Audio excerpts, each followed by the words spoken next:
Imagine you're walking around with a huge bucket that's full of water. It's overflowing with water. It's so heavy you can barely even carry it around. It's hard to pick up. And you see somebody, and of course you want to offer them water because you have so much water that you can't even handle it all. You just want to give it away because you have such an abundance of water. You want to give everybody around you a glass of water.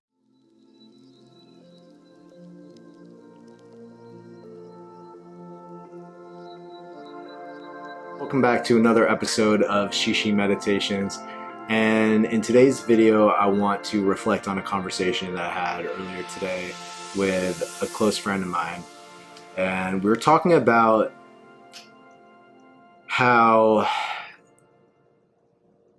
one of the most common pieces of advice that we both heard when it comes to relating and connecting with people is that you should go into interactions with the intention of giving as much value as you can to that person, and how going into a relationship or a conversation or an interaction or a business setting or whatever it might be with the mindset of how can I provide as much value to this person can be a really powerful paradigm shift that can then allow you to really prioritize the other person's experience and in return make them feel as though they're heard, make them feel as though you're really present with them, and can then help you become more charismatic and more connected and have more friends and have more social maneuverability within different areas of your life. So, in some respects, it's really great advice. And we were talking about how, while that is good advice, it's important to distinguish the nuance in the intention that goes behind that advice. Because, while it is really important to give a lot of value to people, if you're coming at it from a place of lack, if you're coming at it from a place of scarcity and desperately trying to get everybody to like you, then you could very easily be just become a doormat who has no personal boundaries, who isn't able to disagree with people, who isn't able to speak your mind because you're just so desperately trying to get people to like you. And we're still, if you're truly supplicating in that way, people can feel that. People can feel that you're just trying to get their approval, and that lack of self-assurance and self-trust can be really off-putting because at a basic fundamental level, it means that people don't feel like they can trust you. They don't feel like they can trust you to have their best interest in mind because you're essentially playing a sneaky game of trying to persuade them or trying to get them to like you under the guise of being nice to them.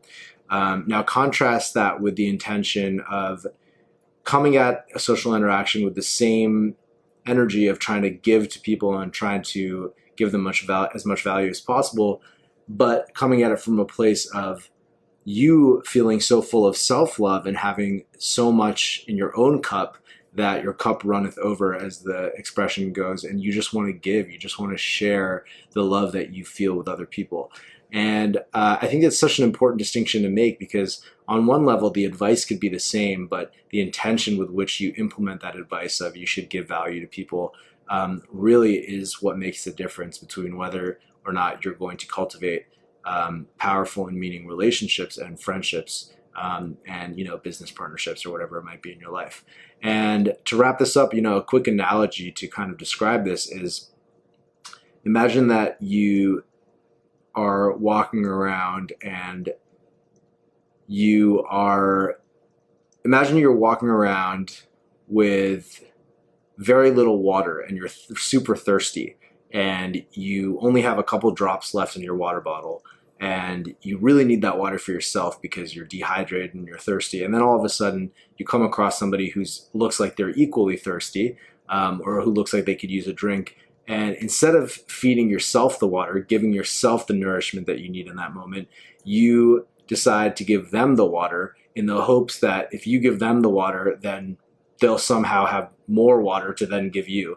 And basically they'll owe you in a reciprocal kind of way.